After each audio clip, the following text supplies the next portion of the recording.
rapide. Alors ensuite, on vous demande d'en déduire la limite de IN. Quand on a une inégalité et qu'on vous demande la limite de IN, eh bien, il faut foncer sur un théorème qui est le théorème de l'encadrement, à la condition que les deux suites convergent vers la même limite. Si l'une des deux tendait vers l'infini, c'est plus un théorème d'encadrement, hein, c'est de la comparaison de limites. Bon là, les deux suites sont convergentes vers la même limite. Il n'y a pas de forme indéterminée, hein, donc on va y aller directement. Hein. Comme les deux convergent toutes les deux vers 0, hein, comme la limite quand n tend vers l'infini de 1 sur 2n, c'est la limite quand n tend vers plus l'infini de 1 sur 2 n plus 1, en l'occurrence, ça fait 0. D'après le théorème de l'encadrement, alors on dit plus sandwich, gendarme, squeeze quand on est en prépa, hein.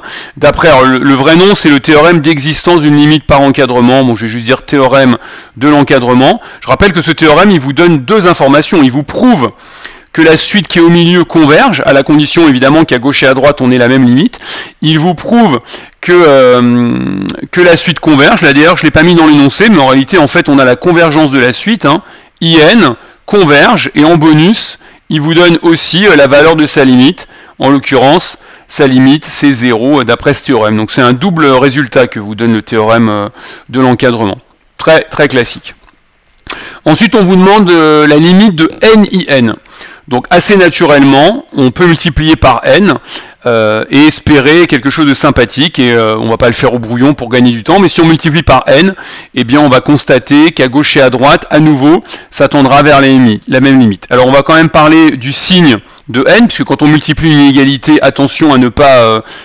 attention à ce qui se passe quand on multiplie par un terme négatif. Donc comme n est positif, eh bien on peut également en déduire en multipliant par n que n sur 2n plus 1 minore NIN qui va être majoré par 1/2. Et comme le côté gauche, si le côté gauche tend vers 1/2, on est content, et ça va être le cas.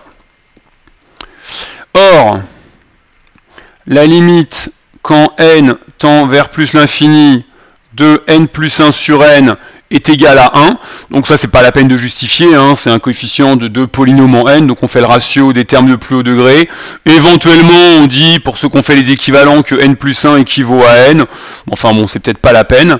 Or on a ça, et donc eh bien le côté gauche, la suite qui est à gauche tend vers 1/2, la limite quand n tend vers plus l'infini de n sur 2n plus 1 est égal à 1/2, à nouveau d'après le théorème de l'encadrement.